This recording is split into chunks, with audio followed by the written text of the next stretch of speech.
सभी को नमस्कार। 12वीं कक्षा में फोर्थ लेसन पर आज हम चर्चा करेंगे भारत के विदेश संबंध।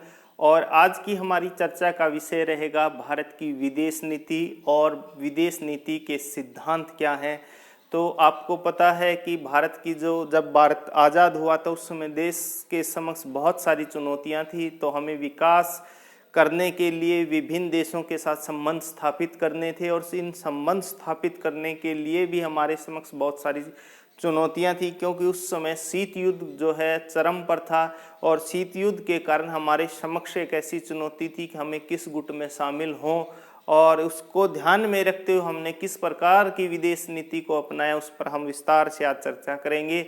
और साथ ही ये भी देखेंगे कि विदेश नीति क्या होती है, इसकी विशेषताएं क्या हैं और हमारे सिद्धांत क्या हैं। तो सबसे पहले हम बात करेंगे विदेश नीति पर। और विदेश नीति का क्या अर्थ है कि जब एक देश जो है दूसरे देश के साथ जिन सिद्धांतों या नीति के आधार पर संबंध स्थापित करता है तो वह विदेश नीति कहलाता है। कहने का अर्थ ये है कि भाई जिन सिद्धांतों, शर्तों, नियमों के अनुसार एक देश अन्य देश के साथ संबंध स्थापित करता है या बहुत सारे देशों के साथ संबंध स्थापित करता है तो वो उस देश की विदेश नीति कहलाती है। और साधारण शब्दों में भी हम कह सकते हैं कि विदेश नीति उन सिद्धांतों और व्यवहारों का समूह है जिनके माध्यम से एक देश दूसरे देश के साथ व्यवहार अथवा संधि स्थापित करता है। भारत की विदेश नीति के जो संस्थापक थे वो पंडित जवाहरलाल नेहरू, जो देश के प्रथम प्रधानमंत्री हैं,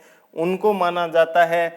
दूसरी विशेषता है कि भाई भारत जो है विदेश नीति का निर्धारण करते समय देश हित को जो है सर्वोपरि रखा जाता है। अर्थात हम कोई भी ऐसा समझौता विभिन्न देशों के साथ नहीं करते जिससे हमारे राष्ट्र हित का जो है प्रभावित हो, नुकसान हो। और तीसरा महत्वपूर्ण है कि विदेश नीति किसी भी देश के विकास में जो महत्वपूर्ण भूमिका निभाती है, इसलिए विदेश नीति का निर्माण करते समय विकास को ध्यान में रखा जाता है। और नंबर 4, विदेश नीति ये तय करती कि आपके पड़ोसी और अन्य राष्ट्रों के साथ संबंध और सहयोग कैसा है, आपकी विकास का नींव है। क्योंकि वर्तमान समय में वैश्वीकरण के कारण कोई भी राष्ट्र अपने तक सीमित नहीं रहता, विदेश नीति का निर्माण करना अत्यंत आवश्यक है। और बात करेंगे महत्वपूर्ण इसी पर ही कि भारत की जो विदेश नीति के सिद्धांत क्या हैं।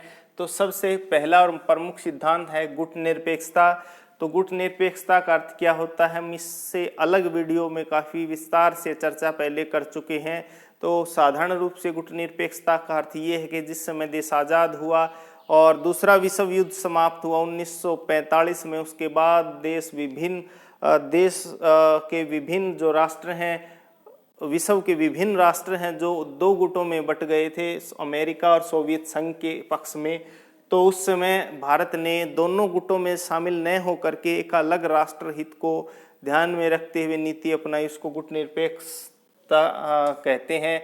तो भारतीय विदेश नीति का महत्वपूर्ण सिद्धांत गुटनिरपेक्षता है, अर्थात किसी गुट में शामिल न होकर राष्ट्र हितों की पूर्ति करना, ये प्रमुख हमारा सिद्धांत है विदेश नीति का। दूसरा है विश्व शांति का समर्थन। कहने का अर्थ ये है कि भारत का जो इतिहास रहा है वो शांति का समर्थक रहा है। तो भारत की विदेश नीति विश्व शांति का समर्थक रही है। इतिहास गवाह है कि भारत ने कभी भी ऐसा नहीं किया कि विश्व में अशांति फैलने का कोई काम हो, या न ही कभी भारत ने युद्ध की पहल की है। तीसरा प्रमुख विशेषताएं या सिद्धांत है कि साम्राज्यवाद और उपनिवेशवाद का विरोधी, दो महत्वपूर्ण शब्द हैं, साम्राज्यवाद और उपनिवेशवाद। साम्राज्यवाद का अर्थ ये होता है कि कोई राष्ट्र जब अपनी सीमाओं का लगातार विस्तार करता है, अन्य राष्ट्रों की भूमि पर कब्जा करता है, तो साम्राज्यवाद कहलाता है। उपनिवेशवाद होता है कि जब हम किसी देश शक्तिशाली देश के द्वारा कमजोर देश के ऊपर नियंत्रण करके उसका आर्थिक और राजनीतिक शोषण करना उपनिवेशवाद कहलाता है। जैसे भारत भी कभी उपनिवेश था, अंग्रेजों का हमारे ऊपर अधिकार था और उन्होंने हमारा आर्थिक शोषण किया था। तो भारत काफ़ी समय से ही साम्राज्यवाद और उपनिवेशवाद का शिकार रहा है। भारत साम्राज्यवाद उपनिवेशवाद का कड़ा विरोध करता है। नंबर 4 सिद्धांत है अन्य देशों के साथ बेहतर संबंध, और विदेश नीति का यह महत्वपूर्ण सिद्धांत है कि अन्य देशों के साथ तथा हमारे पड़ोसी देशों के साथ हमारे संबंध काफ़ी बेहतर रहे हैं। ये बात अलग बात है कि समय समय पर विभिन्न ऐसे हालात उत्पन्न हुए जिससे हमने अपने पड़ोसियों के साथ बहुत बार क्षेत्रीय समस्या को लेकर के या सीमा की समस्या को लेकर के हमने मनमुटाव हुआ है। और संयुक्त राष्ट्र संघ के सिद्धांतों को अपनाना भारत शुरू से ही एक तो यूएनओ का सदस्य रहा है और उसकी नियमों और सिद्धांतों को मानता रहा है, और अंतर्राष्ट्रीय राजनीति में सक्रिय भूमिका निभाई है भारत ने।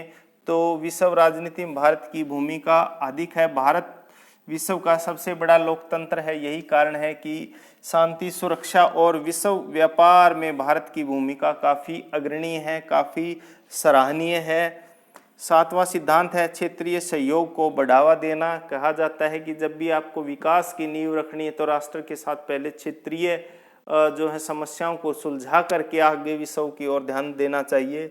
तो भारत का मानना है कि विश्व शांति के लिए क्षेत्रीय सहयोग अति आवश्यक है। इसके कारण भारत ने सार्क की स्थापना में महत्वपूर्ण भूमिका निभाई थी, जिसकी स्थापना 1985 में ढाका में की गई थी। और राष्ट्र जो हित सर्वोपरि, इसका अर्थ यही है कि भारत की विदेश नीति का मुख्य सिद्धांत यह है कि हमेशा भारत राष्ट्र हित को सर्वोपरि रखा है और हमने कभी भी किसी देश के साथ ऐसा समझौता नहीं किया जिससे जो है राष्ट्र हित को नुकसान पहुंचे। और 9वां सिद्धांत है क्षेत्रीय एकता और अखंडता में विश्वास। भारत का मानना है कि भाई जितने भी जो राष्ट्र हैं वो अपनी एकता और अखंडता में जैसे विश्वास रखते हैं, तो भारत भी अपनी एकता और अखंडता में जो है विश्वास रखता है और न ही आंतरिक मामलों में अन्य किसी राष्ट्र का हस्तक्षेप को स्वीकार करता है। तो फिलहाल हम इतना ही करेंगे कि भारत की विदेश नीति क्या है वो आपको अच्छे से पता चले कि विदेश नीति किसे कहते हैं, और पंडित जवाहरलाल नेहरू को इसका जनक माना जाता है, और विशेषताएं क्या क्या थी इस पर हमने विस्तार से चर्चा की, और साथ में कौन कौन से सिद्धांत विदेश नीति के हैं इस पर भी हमने विस्तार से चर्चा की। और बस आज हम इतना ही करेंगे। Thank you. जय हिंद, जय भारत। अगर कोई भी आपको समझ नहीं आया तो आप जो है कमेंट्स बॉक्स में आप अपने क्वेश्चन शेयर कर सकते हैं। Thank you. जय हिंद, जय भारत।